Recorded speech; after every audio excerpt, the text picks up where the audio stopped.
Congressman James Walkinshaw was part of a fact-finding mission in Minnesota, took part in a hearing with the mayor of Minneapolis and fellow House Democrats. And Congressman James Walkinshaw, a Democrat from Virginia, joins us now. Thank you so much for being with us. What did you find on the ground in Minnesota? And more importantly, for this morning, what do you think Congress should do about it?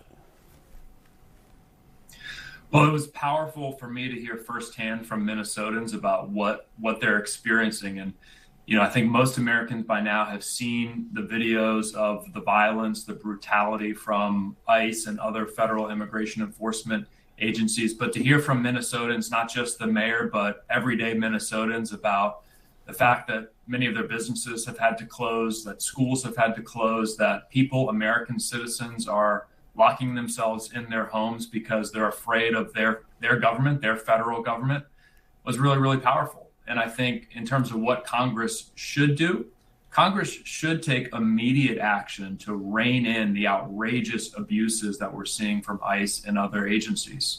We should impose and require an end to the masking, an end to the secret police where they refuse to identify themselves. We should require real use of force standards that are not just written down, documented, but enforced, and officers who violate them are disciplined. And we should demand that the thousands of federal agents who are in Minnesota now withdraw, because that's the fastest and easiest way to restore calm and peace in Minnesota, is for those agents who are causing the violence to withdraw.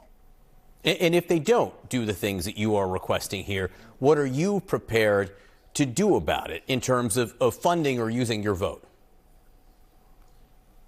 So I expect this week Congress, the House, will vote on the funding bill for the Department of Homeland Security.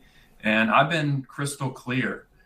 If these protections, if strong language to end these abuses and rein in these immigration agencies aren't included, then they won't have my vote on that bill. And Speaker Johnson and Republicans in the House will have to try to pass it, certainly without me. And I think a lot of Democrats feel the same. And I'm someone who has voted for a series of bipartisan funding bills for other agencies because they included language restricting some of what the Trump administration has tried to do over the course of the last year.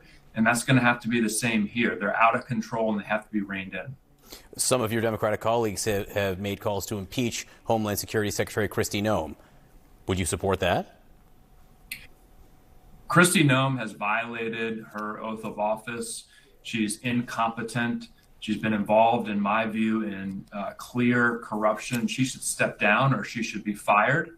If those things don't happen, then Congress should move to remove her. And on the Homeland Security Committee, Democrats have begun a process of accountability to build that case. Impeachment is a process. It's not an action. And we're moving in that direction. She needs to go. She has failed. I want to ask you about this development overnight where President Trump apparently wrote a letter to the Prime Minister of Norway linking his snub over the Nobel Peace Prize to his desire to acquire Greenland. He wrote, "Dear Jonas," to the Prime Minister of Norway, "considering your country decided not to give me the Nobel Peace Prize for having stopped 8 wars plus, I no longer feel an obligation to think purely of peace." How do you feel this morning about this apparent linkage between these two things?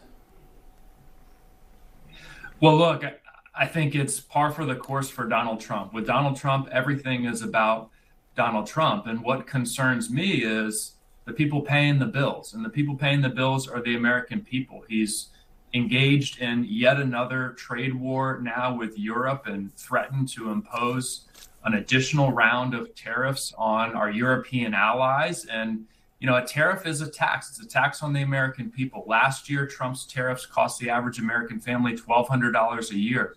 This year, his existing tariffs will cost the average American family $2,100 a year. We're going to have to go back and recalculate how much these new Greenland tariffs are going to cost hardworking American families. American families cannot afford Donald Trump's ego. It is a very expensive ego for Americans. And then finally, I don't know if you heard Isaac's report there on the new book by Pennsylvania Governor Josh Shapiro, but the governor says as he was being interviewed in the VP vetting process in 2024, he was asked by a member of the Harris team, "Have you ever been an agent of the Israeli government?" How appropriate do you think that line of questioning is? Well, look, I know there's been a lot of back and forth about that vetting process, and folks might have different recollections of what happened and what was said. I'll say that if that question was asked of Governor Shapiro, it should have been asked of every other candidate who was vetted. And if there was a question with respect to being a foreign agent or communicating with agents of Israel, there should have been questions about whether you were an agent of or a foreign agent of other nations as well. Congressman James Walkinshaw from Virginia, we do appreciate your time this morning. Thank you. Kate? Last night.